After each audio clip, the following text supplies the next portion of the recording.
Le temps des alternatives, avec, pour moi, le Conseil national de résistance, et pendant la mise en œuvre, pendant des décennies, il y a eu des décennies de combat en France de ces solutions-là. Mais dans le monde, pendant ce temps, il se passait aussi des choses extraordinaires et des contre-révolutions bourgeoises, mais aussi aux États-Unis, le droit de grève est né là-bas, le 1er mai. Il y a des gens qui, de partout dans le monde, ont mis en œuvre des idées de changer le système. Et parfois, de partout, ils ont été réprimés, d'abord dans le sang, et puis après, les tenants du système ont réfléchi comment ils pouvaient faire accepter le système qui voulait imposer, le système économique d'exploitation, que les gens soient acteurs de ce système d'exploitation. Et donc, ils ont mis en œuvre des tas de solutions. Et il a fallu attendre, et je fais court, parce qu'on y reviendra avec Nicole Picard et d'autres sur, par exemple, le poids de l'économie sociale et solidaire. Mais là aussi, avec la montée de la perception des enjeux environnementaux, certains ont voulu se dire on est plus innovant que les innovants. Et ils sont partis des structures de l'économie sociale qui sont datées depuis la fin du 19e siècle, y compris avec la naissance des associations en 1901, avec la loi 1901, les coopératives ouvrières, agricoles. Certains ont dit c'est pas suffisant de nous en faire de l'économie sociale et solidaire. C'est pas un soi négatif, c'est une nouvelle reconceptualisation de choses en regardant de près, en allant sur le terrain économique. Il y a beaucoup, les régies de quartier, mais il n'y a pas que les régies de quartier, il y a des vraies activités aujourd'hui de production. Là, il y a des grandes coopératives en France, notamment dans la construction téléphonique. Il y a de 3 000 ou 4 000 salariés en France dans une coopérative qui a les caractéristiques de coopérative. Mais même là, et ça a été le problème, par exemple, dans les Bouches-du-Rhône, de la Chambre de commerce. Ils se sont rendus compte que quand dans les années 50, à Marseille, ils mettaient en place des listes noires pour empêcher les syndicalistes qui étaient licenciés de retrouver du boulot, ils n'en verront jamais qu'ils ont fait des listes noires, mais les gens ne pouvaient pas retrouver du boulot. Qu'est-ce qu'ils ont fait, ces gens-là qui étaient organisés dans leur vie quotidienne pour lutter contre des choses iniques? Ils se sont tous reconvertis, beaucoup sont reconvertis dans le commerce et l'artisanat.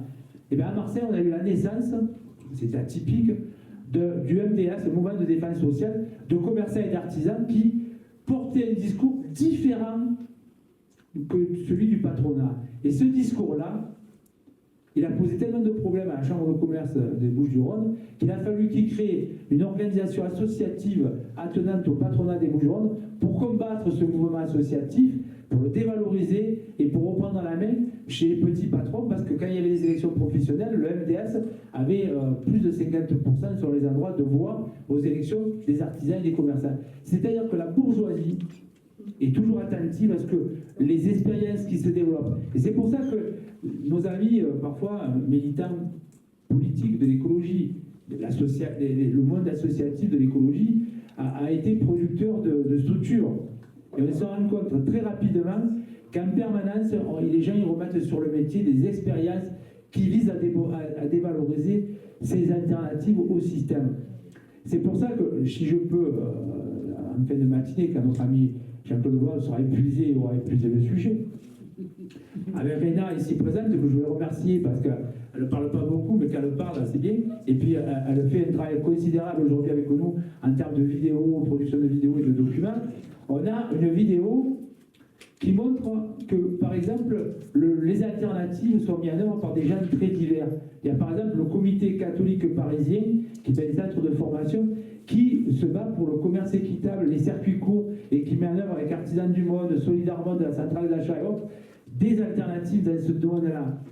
On a des cercles de pensée comme le Jean Jaurès, la fondation Jean Jaurès, qui est de notre obédience, plus politique à mon avis, qui développe et qui a une théorie, qui a un discours sur les alternatives. On a Cause commune, qui est encore une autre sensibilité, qui développe aussi des choses dont on n'est pas des gens isolés quand on pose la question des alternatives. Mais dans le contexte d'aujourd'hui, il faut aller plus loin et tenir compte du fait que dès qu'on fait quelque chose, en face de nous, il y a la réaction qui s'organise pour essayer de nous contrecarrer et de dévaloriser ce que nous faisons. Et donc, on a besoin de bien approfondir, de bien réfléchir, de ne pas bondir, parce que je connais Jean-Claude Voile, si tout à l'heure il développe une notion, par exemple, de service public et de service public européen, on ne sait jamais si ça vient dans la discussion, je sais que parmi nous, culturellement, il peut y avoir des sortes d'humeur ou de dire c'est pas possible. Il faut vraiment qu'on soit très attentif au débat des idées qu'il faut mettre en œuvre, réfléchir, élargir le champ de nos actions. C'est pour ça que parmi les activités de cette semaine, mercredi matin, on va essayer de faire parler des gens qui ont déjà mis en œuvre des solutions avec d'autres, des actions avec d'autres au plan national, mais aussi international, comme sur les questions de l'eau, sur les data centers, sur les solidarités internationales avec l'Amérique latine. Je pense à Jean-Marie Paoli qui va nous en dire deux mots, mais avec Cuba, avec d'autres.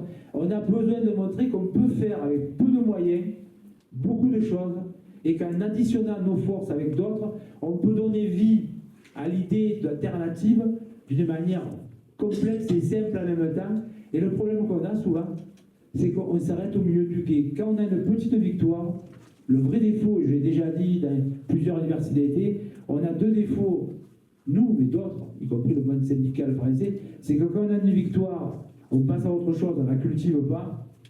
Et quand on a des échecs, on ne tire pas les enseignements de ces échecs pour voir ce qu'il faut faire de différent. On a un vrai problème là-dessus. Et le dernier point, c'est un dada personnel, mais je l'ai déjà dit. C'est pour ça qu'on a fait venir une avocate qui nous accompagne. J'espère qu'elle n'aura pas de difficultés pour venir, parce que depuis l'organisation de cette université d'été, on a surmonté toute une série de couacs et de difficultés techniques, financières ou matérielles. Mais là, bon, il ne reste plus que les problèmes de transport. On a suivi d'abord au démarrage avec le minibus. Hein. On nous a loué, on a eu le courage de nous louer un minibus sans les freins. Il a fallu que, non mais il faut le faire, hein, qu'une société quand même rente-car, que je ne féliciterai pas une fois qu'on aura rendu le deuxième car, il a fallu que je me batte pour qu'on puisse partir de Marseille avec tout le matériel qui est nécessaire au minimum d'organisation que nous avons pendant cette université d'été. Donc même les Grandois, ils ont eu le courage de nous louer un véhicule sans frein. Ça ne leur posait pas de problème. Voilà. Donc je reviens à nous. Producteurs de droit, l'avocate, il faut qu'on réfléchisse à aller plus loin par rapport à la loi, aux lois, qu'est-ce qu'on peut proposer. Il faut être à la fois sur le terrain du droit, sur le terrain des luttes, sur le terrain de la revendication et du débat d'idées. Il faut couvrir plus de champs. Voilà. Moi j'ai terminé, je ne dis pas plus, et je vais de suite après passer la parole à notre ami qui va, Jean-Claude Boile, nous parler à partir du livre qu'il a produit, à notre demande. Pardon ? Oui, mais qui reste encore un peu trop confidentiel, à mon avis. Et donc, on va traiter de la dernière partie. C'est pas les solutions, il n'y a pas de solution, mais comment on peut faire. Voilà. Donc, merci. Et je passe de suite le micro à notre ami. Et alors, il le fait a cappella, sans diapositive, sans diaporama, et on lui fait confiance. Alors, si vous voulez, on ne va pas représenter le livre comme on l'avait fait l'année dernière. Hein. Il y en a des exemplaires ici pour ceux qui ne l'auraient pas. Et j'espère que tous ceux qui l'ont déjà acheté, l'ont lu, comme ça, on pourra dans le débat avancer plus. Alors, Christian vient de nous parler beaucoup des alternatives. Je pense que rien que le terme pose un certain nombre de questions. Qu'est-ce que, quand on parle d'alternative, moi ça me fait penser au courant alternatif, c'est-à-dire un pôle plus, un pôle moins, et on va de l'un à l'autre, c'est-à-dire une pensée binaire. Non, le courant alternatif, c'est lucidal. Le courant continu, tu veux dire droite. Non, je te le dis, ne caricature pas les idées. L'alternative, c'est voilà. Prends ta batterie, tu vas voir. Donc, c'est une question qui, à mon avis, est quand même tout à fait essentielle, parce qu'on a tendance, justement, à imaginer qu'il y a eux et nous. Et le problème est peut-être bien plus compliqué que ça. Et croire qu'il y a simplement eux et nous entraîne dans une situation politique qui est indémerdable. Et on le voit bien aujourd'hui. Alors, dans le livre dont il est question, là, que j'ai écrit, je disais notamment que, d'une part, les questions écologiques sont aujourd'hui des questions de lutte de classe structurelle, que c'est un élément relativement nouveau. Certes, Marx avait déjà dit que le capitalisme exploiter les hommes et la nature, mais on est dans une phase du capitalisme qui, à mon avis, est très différente de celle de 1848 et qui mérite d'être approfondie. Et c'est là-dessus que je vais essentiellement insister dans la première partie de mon exposé. Et après, je ferai comme on fait souvent, je dirai un certain nombre de choses que l'on peut faire dans le contexte actuel, qui, même si elles ne remettent pas fondamentalement le capitalisme en cause, pourraient faire avancer les questions écologiques et nous permettre de changer la société dans un processus qui est forcément un processus compliqué, contradictoire, complexe et long. Contrairement à ce qu'on a souvent imaginé, l'idée du grand soir est un peu à l'expérience un peu dépassée. Et dans le livre, je disais qu'une des premières mesures à prendre, puisqu'il fallait articuler, c'est même plus qu'articuler, faire en sorte que quand on parle écologie, on parle également social et économique, c'était la première mesure écologique à prendre, c'est la lutte contre les inégalités. Et là, je vous renvoie par exemple au dernier rapport sur les inégalités au niveau mondial que vient de sortir il y a quelques mois Piketty, où il dit finalement la même chose par rapport aux questions écologiques. Il n'y aura pas de transition écologique si on ne traite pas les questions d'inégalité et les questions sociales en même temps que l'on traite les questions écologiques. Donc ça, c'est ce qui était un peu dans le livre. Et effectivement, dans la dernière partie, sur une trentaine de pages, je mettais en avant un certain nombre de pistes et de propositions. Et notamment, je disais, il faut que la société civile, le monde du travail reprennent l'offensive dans le contexte actuel et que les politiques qui faut mettre en avant pour traiter des questions écologiques et sociales qui sont la même chose soient portées par les populations, ne soient pas seulement acceptées, comme on nous le dit souvent, soient portées par les populations conscientes pour avoir des changements profonds. Et c'est ce travail-là que nous devons mener, et c'est à ce travail-là que peut participer le MNLE modestement, compte tenu de ce que est notre organisation, du rapport de force et des moyens que nous avons. Ce qui m'amène à dire que peut-être la première chose à faire, c'est de comprendre la phase actuelle du capitalisme dans lequel nous vivons. Et que c'est ça qui nous manque. Nous avons eu, au mois de juin, 4 congrès d'organisations syndicales françaises. La CGT, la CFDT, FO un peu avant et la CGC. Aucune de ces 4 organisations n'a fait d'analyse du système capitaliste dans lequel nous vivons aujourd'hui. Aucune. Il y a eu le congrès du Parti communiste, même chose. Comment, dans ces conditions-là, connaître ce que nous avons en face de nous, disons, et comment combattre les politiques qui sont menées dans ces conditions si on n'est pas en mesure de les analyser concrètement. Et c'est une des questions essentielles que nous avons. Et à mon avis, c'est la première question à faire aujourd'hui. Le système capitaliste a produit, est un système qui a une capacité d'adaptation extraordinaire et que nous avons tendance à sous-estimer. Par exemple, John Carpenter, qui est un universitaire américain, le définit comme une entité monstrueuse, infiniment malléable, capable de métaboliser et d'absorber tout ce qu'elle touche. Et c'est cette question-là qui nous est posée aujourd'hui. On va y revenir dans la deuxième partie sur les questions, notamment, par exemple, d'économie sociale et solidaire ou de services publics. Et effectivement, on se rend bien compte que c'est pas aussi simple. Donc, c'est un processus qui, de ce point de vue-là, nous est n'est pas le résultat de questions de manichéen ou de machiavélique. C'est un processus qui s'est construit dans le temps et qui est le résultat d'une suite de décisions qu'ont pris les hommes et les femmes. Donc c'est un processus qui n'a rien de naturel, même si on nous le présente comme quelque chose de naturel. C'est quelque chose qui s'est construit par l'activité humaine. Et je pense que ça, c'est une question extrêmement importante. Et dans ce contexte-là, la notion de processus me paraît complètement déterminante.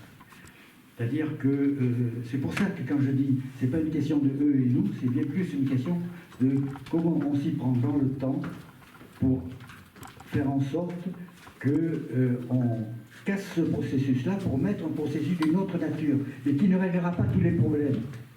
Je pense que les questions de lutte de classe perdureront pratiquement tant qu'il y aura une humanité sur Terre. Et on le voit bien quand on regarde ce qui s'est passé dans le socialisme réel, que ce soit en Union soviétique ou que ce soit aujourd'hui en Chine, on a remplacé une oligarchie par une autre oligarchie. Et c'est un problème fondamental d'organisation aujourd'hui qui nous est posé.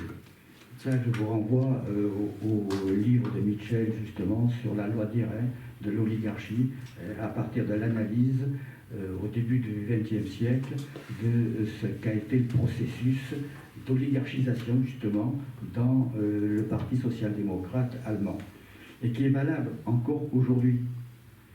Donc, c'est quelque chose qui dure et qui durera, et il n'y aura pas de solution miracle, et on n'arrivera pas à, une transformation telle qu'il n'y aura plus de problème. Il y aura toujours des problèmes dans nos sociétés.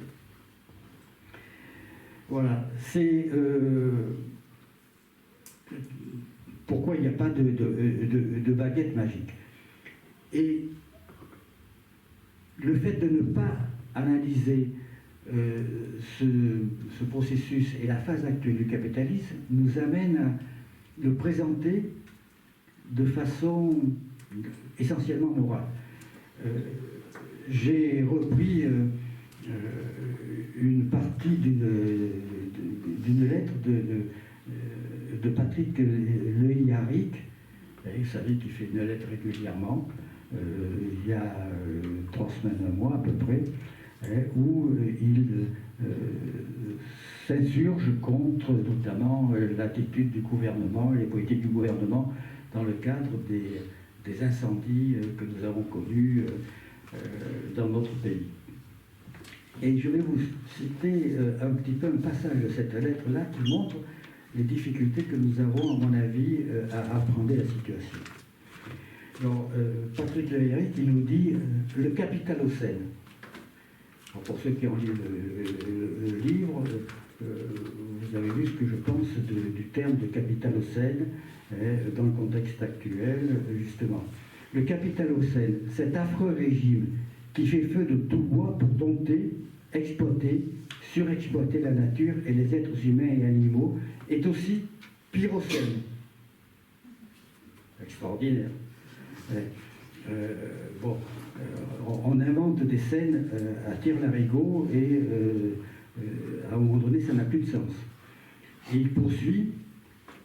Pendant que la terre brûle, ces acteurs au coffre-fort blindé restent froids dans leur salle climatisée pour compter profits ou dividendes ou à verrouiller leur avoir dans des paradis fiscaux. On rappellera que la moitié de la population la plus modeste, la plus pauvre, est responsable de 10% des émissions de gaz à effet de serre. Les 10% les plus riches sont responsables de 47% de ces émissions. Et parmi eux, 1%, oui, 1%, en produit 15%.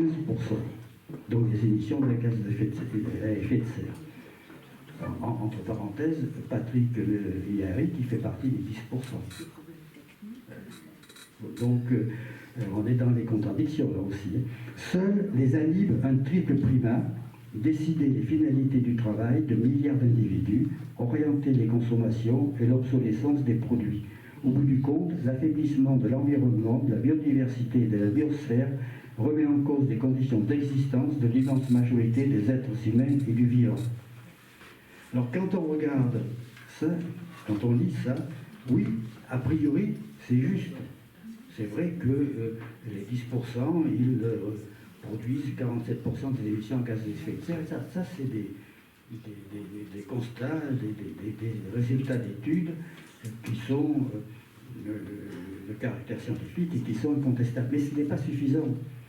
Et finalement, quand on regarde ça de près, et l'ensemble de la lettre, on a le sentiment que pour lui, le capitalisme est une question de bien et de mal, une question morale. Or, ce n'est pas une question morale, le capitalisme.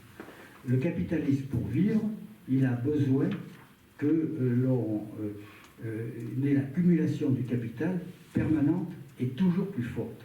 Donc, on a besoin d'un développement productif en permanence et d'exploiter toujours plus la nature et les hommes. C'est par métabolisme lui-même. S'il arrête d'accumuler le capital, évidemment, il se détruit lui-même. Et c'est la question qui est posée aujourd'hui. Ce n'est pas une question morale. Et en faisant une question morale, finalement, on s'égare. On s'égare et on a inévitablement une série de propositions qui relèvent de la pensée magique, d'une certaine façon, comme le revenu universel ou des choses de ce type-là. Ou alors le concept, par exemple, de super-profit. Les super-profits, ça n'existe pas. Le principe même du capitalisme, c'est de faire toujours le maximum de profit possible, par tout un tas de méthodes, dont la spéculation. Et la notion de super-profit n'existe pas. Or, on entend ça en permanence en disant il faut taxer le super-profit, ce qui veut dire qu'on ne taxe que le super-profit et pas les profits. Et où est la limite entre les profits et les super-profits? Donc vous voyez bien que si on reste dans le cadre de la morale, on ne peut pas se sortir, on ne peut pas analyser la situation dans laquelle on est. Bon, je n'insiste pas là-dessus, on y reviendra sans doute dans le débat. Et face à cette situation-là et à ces concepts qui sont mis en avant, on a en fait une dépolitisation très forte des questions sociales, mais aussi, bien entendu, des questions écologiques. Et d'ailleurs, depuis que le mouvement écologiste, les années 70, disons, il a commencé à se développer, on nous a toujours opposé le fait que les questions écologiques n'étaient pas des questions de classe, n'étaient pas des questions politiques, que c'était ni de droite ni de gauche. Et c'est une véritable question. Et de ce point de vue-là, les médias jouent un rôle important, d'autant plus qu'aujourd'hui, la majorité ou la quasi-totalité des médias sont entre les mains des grands capitalistes. Et face à ça, on a une réponse qui est, à mon avis, assez étonnante. Parce que il y a beaucoup de choses qui sont écrites, beaucoup de choses qui sont dites sur le capitalisme d'aujourd'hui. Et je vais vous citer toute une série de capitalismes qui existent, soi-disant, dans l'esprit de plein de gens, qui démontrent qu'on a besoin d'un travail absolument fondamental sur cette question. Certains nous parlent de techno-capitalisme, d'autres de capitalisme qui est pas d'urgence. Alors, je pourrais citer les noms des tenants de ces théories-là, et je ne vais pas toutes les développer parce que on y passerait toute la semaine. D'autres de féodal capitalisme, de capitalisme de plateforme, de capitalisme tardif, de capitalisme cognitif, de national-capitalisme autoritaire, de national-populisme, de régimes illibéraux, de capitalisme numérique, de capital algorithmique, de capitalisme libertarien, le capitalisme de surveillance, le capitalisme à fragmentation, le capitalisme de l'apocalypse, etc., etc. Bon, la liste n'est pas complète. Donc ça en fait beaucoup de capitalisme.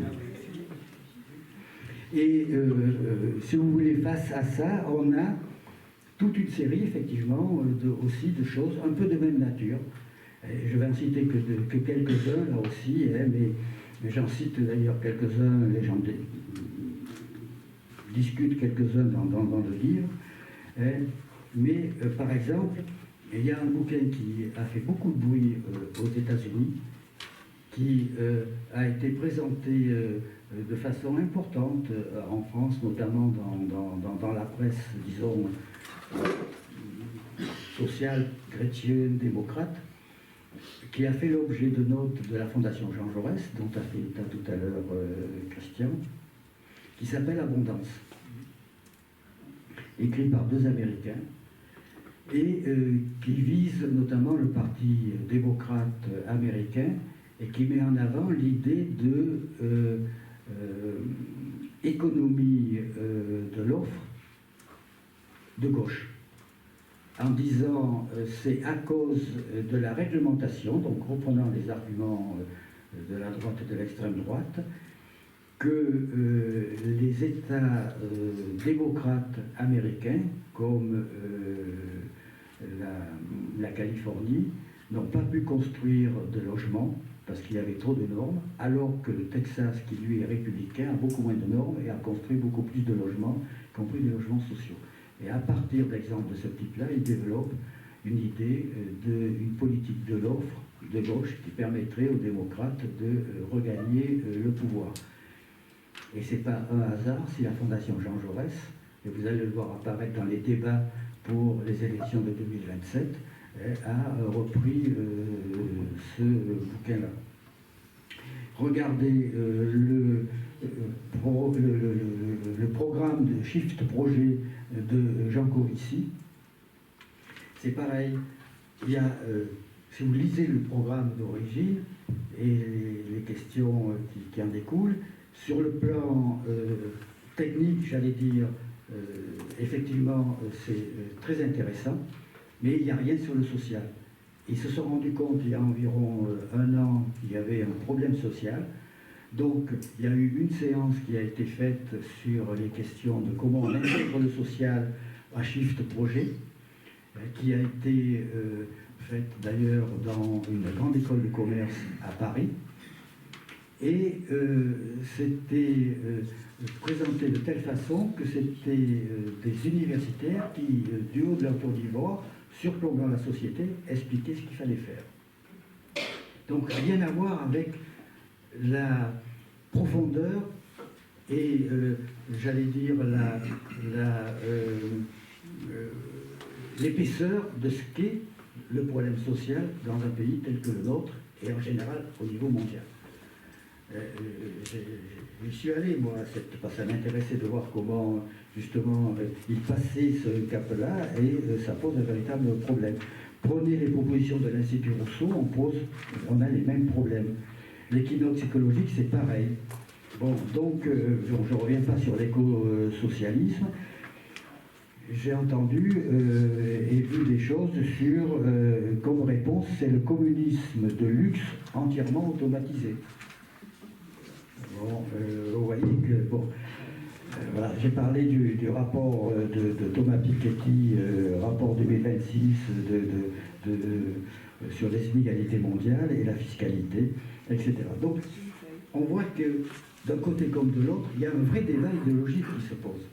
Et je ne vous parle pas de l'encyclique du pape Laudato Si, qui d'une certaine façon parle des excès du capitalisme, uniquement des excès du capitalisme, et d'une certaine façon rejoint notre camarade le Biarritz dans les approches.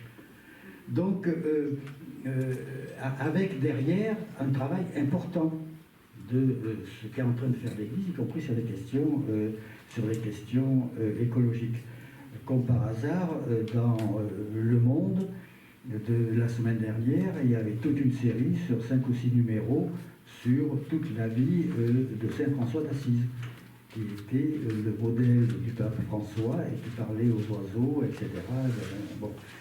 Donc, il y a tout un débat très important dans lequel, à mon avis, les forces de gauche, les forces syndicales, les forces du mouvement ouvrier ne sont pas suffisamment présentes et ont abandonné même, d'une certaine façon, on le voit dans leur texte, l'analyse de ce système capitaliste qui est particulièrement complexe aujourd'hui, parce que dans tous les capitalistes que je vous ai cités, finalement, on pourrait faire la synthèse. Et quand je regarde les débats qui sont faits sur les analyses qui sont faites, c'est essentiellement des analyses du monde occidental, c'est-à-dire des États-Unis, de l'Amérique globalement, et de l'Europe. Mais on ne tient pas ou très peu compte de ce qui se passe, notamment en Asie et dans d'autres pays.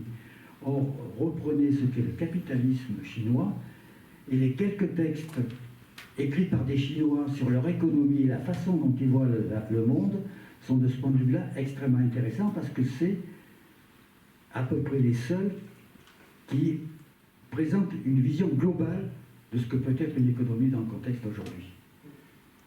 Écrit par des Chinois eux-mêmes. Et on a très peu de renseignements là-dessus sur ce qui se passe dans la société chinoise. Or, si on veut comprendre le capitalisme aujourd'hui, il faut aussi regarder ce qui se passe aux États-Unis, avec la forme de ce capitalisme déclinant anglo-saxon, ce qui se passe en Europe qui est différent des États-Unis, et ce qui se passe également en Asie et notamment en Chine. Et pas seulement en termes de géopolitique, d'opposition Chine-États-Unis, même si c'est une des dimensions. Ce n'est pas la seule dimension, et ce n'est pas forcément, quand on regarde les textes chinois, la dimension essentielle pour la Chine. Donc, on a un vrai travail à faire sur ce domaine-là. Bon, je ne sais pas si c'était très clair, mais ça mériterait en tout cas d'être réfléchi, débattu, et d'être mis sur le papier de façon cohérente pour qu'on essaie d'y comprendre et regarder plus loin.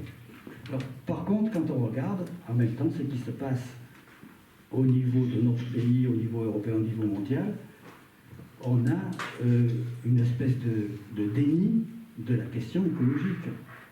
Parce que reprenez les lois qui ont été votées en France, de la loi agriculture, récemment la loi du plomb, etc., qui remet en cause toute une série de questions et qui développe au contraire le productivisme. Et la loi sur l'agriculture, ce n'est pas seulement les pesticides, c'est bien plus dangereux ce qui a été fait sur l'eau, par exemple. Donc là aussi, la presse nous met en avant les pesticides, mais le contenu de la loi est bien plus grave que ça. Vous avez le même processus au niveau européen, avec les omnibus de Mme van der Leyen, qui se venge du fait qu'il y a un loup qui a tué son poulain il y a quelque temps, son poulain préféré, que par conséquent, il faut éliminer les loups. Donc, on remet tout en cause, y compris la première partie de toutes les mesures écologiques qu'elle avait prises, qui avaient été prises au niveau européen par l'Union européenne avec le pacte vert, qui était déjà insuffisant par rapport à des transformations à faire, mais qui existaient, là tout est remis en cause, et tout ça avec une alliance, comme en France, exactement avec les mêmes rapports de force, une alliance entre la droite, disons, entre guillemets, classique, et l'extrême droite. Vous avez les mêmes majorités au Parlement européen que finalement à l'Assemblée nationale en France. Et ce problème politique d'alliance de la droite et de l'extrême droite par rapport aux questions écologiques est une question à traiter de façon complètement différente.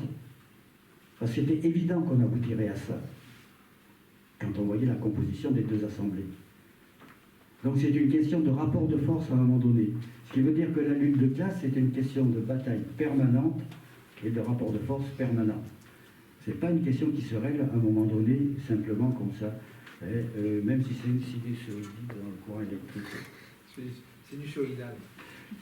Bon, voilà. Et quand on voit les conséquences des phénomènes que nous connaissons aujourd'hui, que ce soit les incendies l'été ou les inondations, d'ailleurs été comme hiver, et d'autres phénomènes de même type, sur à la fois les questions sociales. Regardez, et ça mériterait là aussi d'être débattu, la santé mentale est soi-disant une grande cause nationale aujourd'hui. Quels sont les rapports entre ce système capitaliste qui détruit tout et la santé mentale des gens? C'est pas présenté comme ça, c'est seulement présenter quelque chose comme il se trouve que voilà, il y a plein de gens qui sont malades, donc il faut qu'on s'en occupe. Et sans rapport avec la question sociale. Et quand on ramène ça au monde du travail, c'est pareil. Les questions de burn-out et de santé mentale au travail, c'est absolument pas relié au public management, au système de management aujourd'hui. Alors que c'est complètement découlant de ça.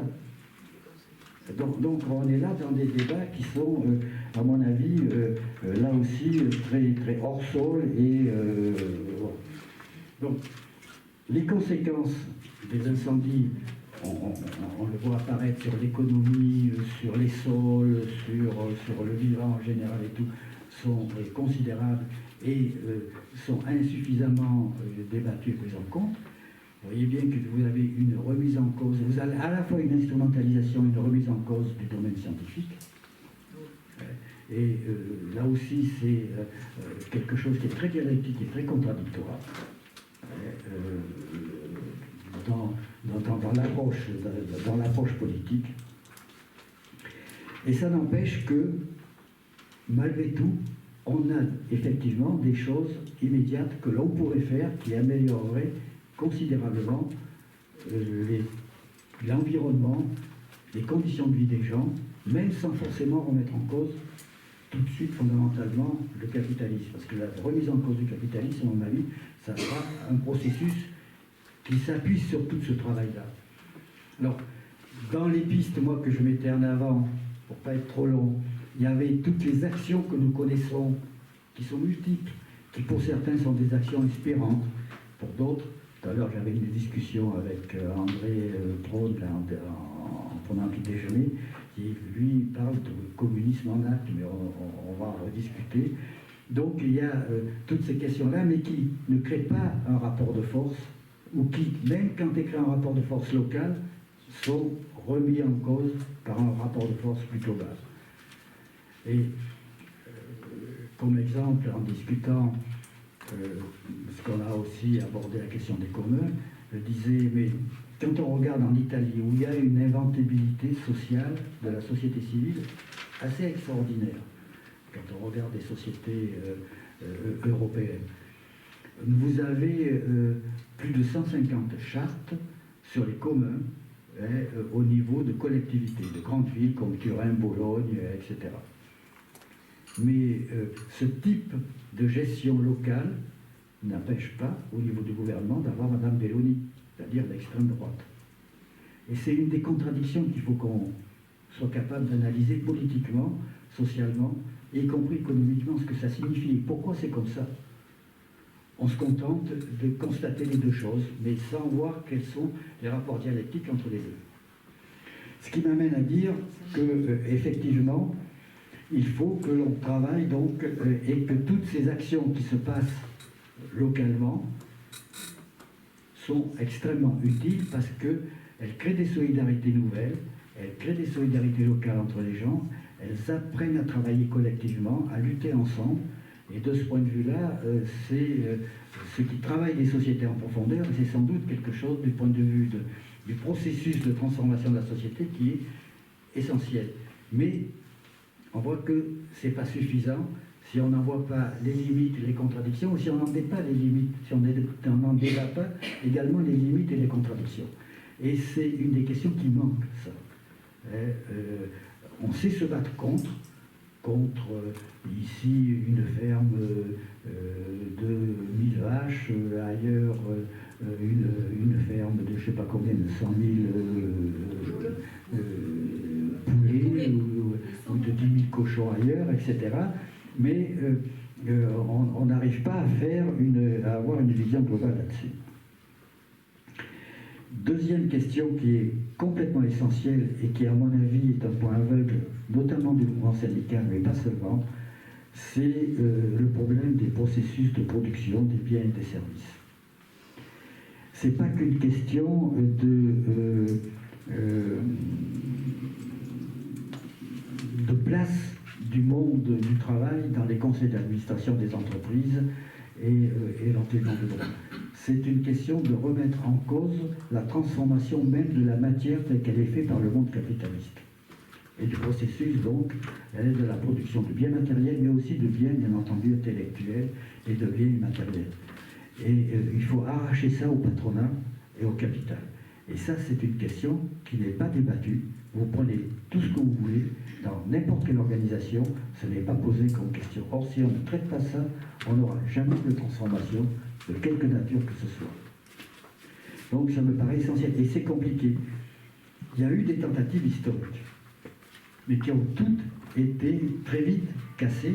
D'ailleurs, dont on n'a pas fait état, Christian, hein, que ce soit des tentatives qui ont été faites à Marseille et à Lyon, par exemple, dans l'organisation même, ça va au-delà même de l'organisation du travail, mais dans l'organisation de la production, dans un certain nombre d'usines, juste au lendemain de la libération, et ça a duré que quelques mois. Et ça a été cassé tout de suite par le patronat et par une espèce de complicité à un moment donné avec y compris le monde ouvrier. Parce que ça remettait tout en cause. Donc on a un travail là à faire. Et ça m'amène à dire 2 mots sur l'économie sociale et solidaire, parce qu'effectivement ça peut être un axe, mais il faut quand même que l'on réfléchisse sur de quelle économie sociale et solidaire nous parlons. Est-ce qu'aujourd'hui, un certain nombre de grandes coopératives sont de l'économie sociale et solidaire dans le domaine laitier, dans le domaine Superbus, c'est une coopérative. Je ne poursuis pas, mais on en a une réflexion à avoir sur les coopératives. Et dans l'économie sociale et solidaire aujourd'hui, on vous dit les salaires, c'est de 1 à 20. Est-ce que c'est vraiment ça, de l'économie sociale et solidaire? Il y a 30 ans, on nous disait, on se battait, y compris dans le monde syndical, pour une hiérarchie des salaires de 1 à 7, voire de 1 à 5. Aujourd'hui, dans l'économie sociale et solidaire, pour transformer le capitalisme, on est de 1 à 20. Alors d'accord, par rapport au 1 à 300 ou 500 dans le monde capitaliste, c'est bien moins. Mais enfin, quand même, ce n'est pas qu'une question de hiérarchie des salaires qui nous est posée. C'est une question également de transformation des process de production. Or, aucune coopérative n'a transformé le process de production. Si je prends les mutuelles, où là il y avait effectivement des approches complètement différentes, reprenez les grandes mutuelles, comme la MGEN ou autres, elles sont en train de se transformer en compagnie d'assurance, en segmentant la population et en segmentant leur offre. Exactement comme les grandes compagnies d'assurance. Si bien que, effectivement, le mouvement, d'une certaine façon, il renaît au niveau des communes avec des mutuelles au niveau des municipalités maintenant, qui se redéveloppent sur des bases plus mutualistes classiques. Donc on voit bien que le mouvement il est contradictoire, puisque d'un côté on a un mouvement vers le capital, si je puis dire, et de l'autre côté on essaie de recréer quelque chose. Donc là, on a aussi à retravailler ça. On ne peut pas se contenter de dire l'économie sociale et solidaire. Il faut qu'on retravaille complètement. Et c'est pareil dans le monde associatif. Il y a une séance qui va être faite par Nicole, là, sur le monde associatif, l'évolution du monde associatif. Mais c'est vrai que les relations dans les grandes associations, où il y a beaucoup de personnel employé et de salariés, il y a un problème de relation entre les salariés et les directions bénévoles des associations. C'est une des questions qui est extrêmement difficile parce que on a du mal à renouveler les directions bénévoles de beaucoup d'associations. Et donc, ça devient des entreprises classiques. Ce qui conforte la Commission européenne et les gouvernements pour en faire des entreprises classiques et les traiter en termes de concurrence. Donc c'est là aussi quelque chose qu'il faut qu'on revoie, y compris dans sa dialectique propre. J'ai dit 2 mots sur le remplacement des oligarchies les unes par rapport aux autres, donc je ne reviens pas par rapport à la lutte de classe. Mais c'est pareil pour les services publics. Les services publics, c'est sans doute une part importante de la réponse pour transformer les sociétés, parce que les services publics, c'est une façon d'organiser la production et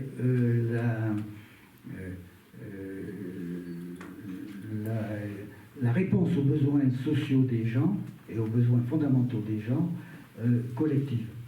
Mais là aussi, les services publics, tels qu'ils ont été construits en 1945, on n'est plus dans cette situation-là. Or, quand on regarde les organisations qui défendent les services publics, en général, moi en tout cas je le ressens comme ça, c'est beaucoup une approche 1945 modifiée 1960, quoi. Mais ce n'est pas forcément une approche qui correspond à la situation concrète d'aujourd'hui. d'autant plus que, sous la pression des politiques ultralibérales, on a libéralisé, c'est-à-dire soumis à la concurrence, pratiquement tous les services publics, y compris pour une part les administrations. Donc on a tout à reconstruire. Je dis bien tout à reconstruire. Et on a à le reconstruire en pensant chaque service public de façon spécifique et en inventant une forme de gestion, d'organisation et de travail dans les services publics spécifiques. On ne gérera pas l'hôpital comme on gérera l'énergie ou le service public de l'électricité. On ne gérera pas le service public de l'électricité comme celui de l'eau. Pareil pour les transports. On a à reconstruire complètement une administration. Aujourd'hui, on a une administration qui est complètement bureaucratisée, avec l'aide d'ailleurs de l'informatique et de l'intelligence artificielle. Et on a un pays qui est complètement bureaucratisé et sous-administré fondamentalement. Donc il faut qu'on reconstruise complètement une administration. Notamment, on a à construire une administration dans le domaine de l'écologie, pour justement engager ce processus de transformation. Aujourd'hui, on a des trucs, tout, y compris du point de vue de la connaissance, l'ingénierie publique, tout ce qui se passe du point de vue du monde écologique a été, comment dire, détruit et renvoyé, éventuellement localisé, mais avec une segmentation à outrance, pour certains secteurs d'études et de recherche renvoyés à l'université, qui le regardent du haut de la tour d'ivoire, et avec les questions que l'on connaît aujourd'hui de remise en cause de la science elle-même. Donc, on a à revoir complètement notre organisation là-dessus. Bon, on en parlera peut-être demain dans les communs. Je pense qu'il y a à voir pour que l'administration se rapproche de ce que peut être un commun. C'est-à-dire que ce soit les gens eux-mêmes qui s'administrent eux-mêmes. Donc c'est une conception complètement différente. Et je pense, sur les services publics, qu'effectivement, pour revenir à ce que disait Christian, il nous faut des services publics plus larges. On nous parle de la qualité de l'air, de la qualité des sols, de la gestion de l'eau. La gestion de l'eau, c'est à la fois un problème local et un problème global. C'est les deux à la fois quand on regarde les cycles de l'eau. Et ce n'est pas qu'une question de gestion en régie, même si la gestion en régie est extrêmement importante pour éviter que l'on tombe effectivement dans les grandes multinationales de gestion de l'eau et par la gestion de l'eau par les multinationales et les forces du capital. Mais c'est une question également de gestion de la ressource et de répartition de cette ressource. On le voit bien, le débat qu'il y a avec la FNSEA et la loi agricole aujourd'hui. Donc, il nous faut des services publics avec des solidarités. En fait, les services publics, ils sont basés sur deux grandes questions, au-delà des grands principes qui les gèrent. C'est des solidarités intergénérationnelles et des solidarités géographiques plus ou moins larges, fondamentalement. Et des solidarités extrêmement fortes. De ce point de vue-là, la sécurité sociale, telle qu'elle a été conçue en France, est un exemple tout à fait essentiel, parce que justement, elle se rapprochait d'un commun, et d'un commun qui était géré au niveau national. Donc, ça veut dire que les communs ne peuvent pas seulement être locaux, on peut imaginer des choses beaucoup plus larges. Et je pense que dans certains domaines, que ce soit l'énergie, notamment l'électricité, le chemin de fer, les transports, etc., il nous faut des services publics européens. Si on ne pense pas, si on ne passe pas cette dimension-là, on aura toujours une segmentation des services publics et on sera incapable de faire face aux questions écologiques qui nous sont posées. On le voit aujourd'hui. Regardez dans quel état sont les grandes entreprises de chemin de fer, que ce soit la SNCF en France, que ce soit la Deutsche Bahn en Allemagne, pour prendre ces deux-là qui sont les deux plus grandes entreprises de chemin de fer d'Europe. Elles sont dans des situations extrêmement difficiles, justement parce qu'on a libéralisé de façon absurde le chemin de fer. Donc on a à reconstruire tout ça, et on a à le reconstruire en le pensant de façon différente et neuve, et sans doute plus large, à la fois plus locale dans certains cas, et à la fois plus large au niveau territorial dans d'autres cas. Et c'est possible parce qu'au niveau européen, on a des institutions.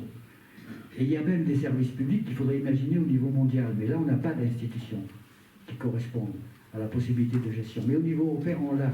Et c'est une bonne dimension, compris dans le contexte géopolitique d'aujourd'hui. Donc ça veut dire qu'on peut aussi faire des choses très concrètes dans le contexte actuel, qui à la fois remettent en cause, pour une part, ce système-là, sans forcément le bouleverser par une alternative globale à un moment donné. Mais on est vraiment dans un processus, c'est un processus qui sera une bataille, j'allais dire une bataille de chiens permanent, parce que, effectivement, le système capitaliste lui-même, pour vivre, a besoin de cette accumulation permanente du capital et de cette exploitation permanente de la nature et des hommes. Et ce n'est pas une question de gens qui sont méchants et de bien et de mal, c'est bien plus question c'est une question de métabolisme du système lui-même.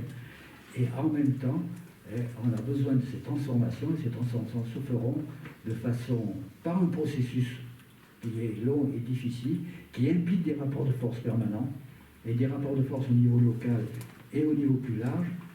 Et quand on regarde ce qu'on nous dit, on n'a jamais d'analyse sur les questions de rapports de force.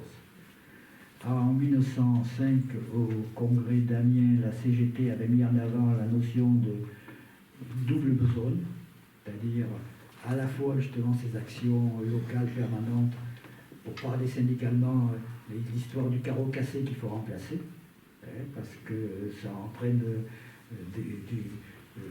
l'entrée du froid dans l'atelier, et cette perspective de transformation de la société, tenir cet ensemble-là.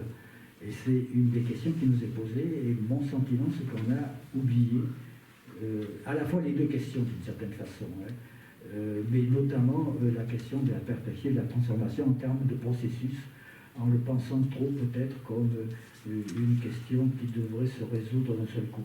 Or, on ne résoudra pas ça d'un seul coup. Les questions écologiques, on nous parle du CO2, finalement le CO2 que l'on a aujourd'hui, c'est l'accumulation de 150 ans de productivisme, et c'est pas seulement le CO2 que l'on rejette aujourd'hui à l'instant T, même si on continue à en rejeter beaucoup. Donc voilà. Face à ça, il y a une notion qui a été mise en avant, qui n'est pas inintéressante, mais qui pose un certain nombre de questions aussi, qui mériterait d'être débattue, et qui est mise en avant pas mal maintenant, c'est la question d'habitabilité. Si vous regardez notamment dans les réseaux, disons, sociodémocrates et chrétiens-démocrates de gauche, cette question d'habitabilité qui a été mise en avant par deux Français d'ailleurs, est assez débattue et mériterait d'être prise en compte, y compris dans nos débats au niveau du MNLE. Voilà, je vais m'arrêter là. Excusez-moi d'avoir peut-être été un peu trop long, mais j'espère qu'on va pouvoir débattre. Voilà.